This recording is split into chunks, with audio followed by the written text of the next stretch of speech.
y las nuevas tecnologías de la información afectan la forma de escribir de los nuevos escritores, o de algunos nuevos escritores.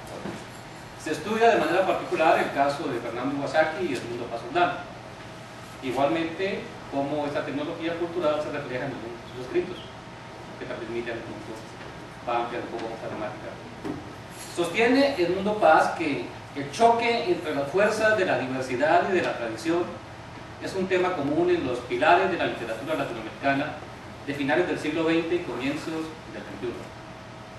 Este enfrentamiento ideológico, conceptual, costumbrista, en el oficio del escritor mencionado por el ensayista, permite hacer un ejercicio comparativo entre dos grupos de escritores: aquellos que hicieron y o hacen uso de la escritura manual o usan formas mecánicas como la máquina de escribir, y los que recurren al computador, el internet y otros desarrollos informáticos.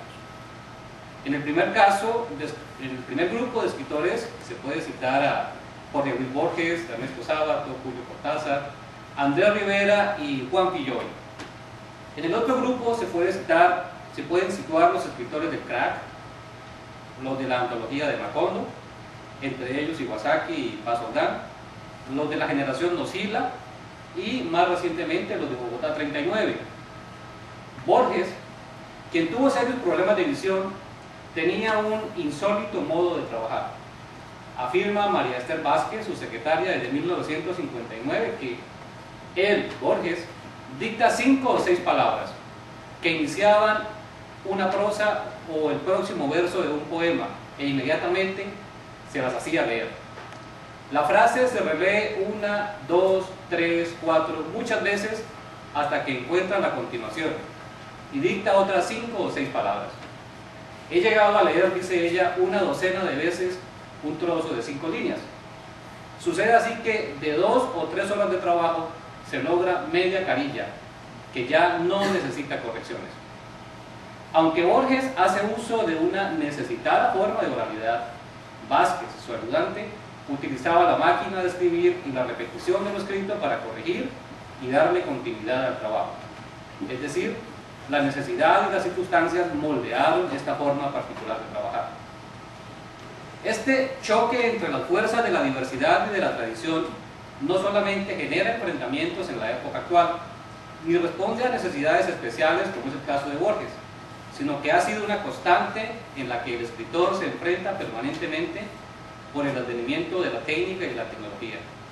Tal es el caso del escritor argentino Juan Filloy, quien, a pesar de conocer el uso de la máquina de escribir y de la llegada de los computadores, se negó en sus 107 años de vida a dejar la escritura manual para la elaboración de sus más de 27 obras. Algunos biógrafos hablan de 54 libros.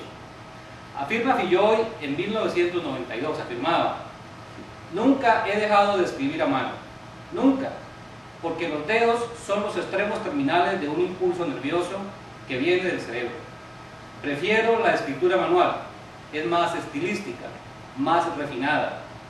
Con la máquina expeditiva y diáfana, si bien es cierto, todo se agiliza, el estilo se vuelve más seco y pobre.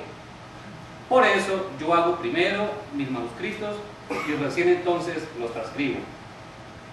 Si bien Filloy prefiere la escritura manual por la posibilidad que le ofrece de conectar de manera más segura los laberintos de su pensamiento a la fidelidad de la palabra escrita, la máquina de escribir también le permitía hacer legible la lectura de sus manuscritos y extender a un espacio posterior el eco de sus ideas. Esta combinación de técnica de escritura parece haber sido utilizada también por Borges, pues como comenta Vázquez, mientras ella le leía a él lo escrito, el índice de su mano derecha sigue sobre el dorso de su mano izquierda la lectura como si recorriera una página invisible. Andrés Rivera, otro de los escritores argentinos tradicionales del siglo XX, ilustra esta situación de la siguiente manera: escribo a mano, en cuadernos, corrijo lo que escribo a mano y después hay 2 o 3 borradores a máquina. Los paso yo mismo, primero porque nadie va a entender las correcciones, segundo porque mientras tipeo también corrijo. La forma tradicional de trabajar de estos escritores, combinando 2 técnicas diferentes de escritura, permite observar, de un lado, la habilidad que desarrollaron siguiendo las formas enseñadas del manuscrito, y de otro lado, la resistencia de algunos de ellos a los rápidos avances de la tecnología.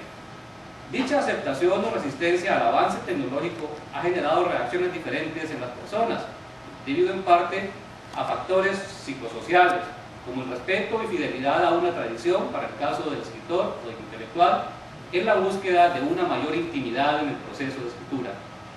Martin Heidegger, cuestionando el funcionamiento de la máquina de escribir y de otras futuras formas de escritura, como el procesador de palabras, expresaba en 1957 lo siguiente: "The history of the kinds of writing is at the same time one of the major reasons for the increasing destruction of the word.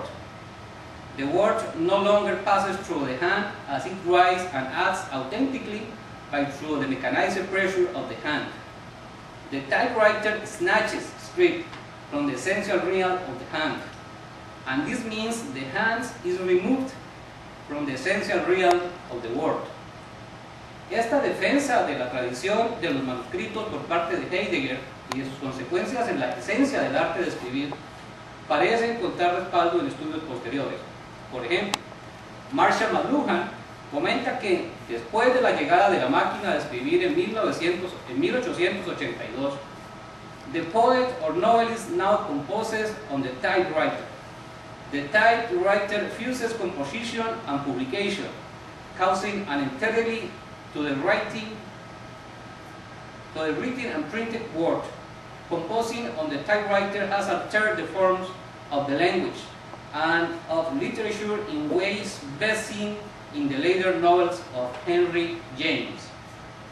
A pesar de los beneficios que la tecnología proporciona al arte de escribir, la resistencia al cambio que se observa en el comentario de algunos escritores tiene una función significativa en el contenido de sus narraciones. Las precisiones de Heidegger a McLuhan confirman el cuidado que escritores como Filloy y Rivera tienen con la escritura a mano, con el objeto de transmitir con mayor precisión sus imaginarios, enmarcados dentro de un contexto de desarrollo sociotecnológico relativamente lento, en comparación con los tiempos actuales. Sin embargo, es de notar que la máquina de escribir tuvo que ser utilizada y con ello la apertura de espacios a otros efectos de la tecnología. Además del salto comunicativo que se da de un borrador a otro con los manuscritos y el uso de la máquina de escribir, el escritor no solo va haciendo comprensible su texto, sino que hace visible otras facetas desconocidas de la complejidad de su pensamiento. En este sentido, el aporte de la máquina de escribir como herramienta de trabajo permite o permitió la creación de varios textos que, con ciertas diferencias en comparación con la obra final, también tienen un valor literario debido a que expresan otras visiones del mundo del escritor. Son visiones del mundo inevitables del proceso de escritura, de las que el escritor es consciente, pero que provisionalmente ignora, con el objeto de no perder sus objetivos. Este hecho se observa más claro en el énfasis del comentario de Rivera, cuando afirma que sus manuscritos los paso yo mismo, a máquina, ya que busca hasta el último instante evitar interferencias adicionales para darle a sus textos una forma original y un sentido de totalidad que aún dentro de su mismo pensamiento ha estado a punto de disgregarse. Los borradores, como parte del desarrollo y perfeccionamiento de una idea que un escritor busca desarrollar, han sido objeto de diversos tratamientos pedagógicos a lo largo de la historia, debido a la forma como la tecnología facilita los procesos de escritura y permite la exploración de mundos adicionales. Fernando Iwasaki, un escritor más contemporáneo que Filloy y Rivera, comenta que uno de los riesgos del uso de las nuevas tecnologías de la información por parte del escritor de hoy es la disminución en la cantidad de borradores físicos. En efecto, el uso de procesadores de palabras, de programas de computación equipados con todo tipo de ayudas pedagógicas para los procesos de escritura ha abierto la posibilidad a los escritores, desde hace más de 2 décadas, para que un texto sea reelaborado y editado sobre sí mismo innumerable número de veces, disminuyendo, como bien lo afirma Iwasaki, la posibilidad de tener más borradores físicos.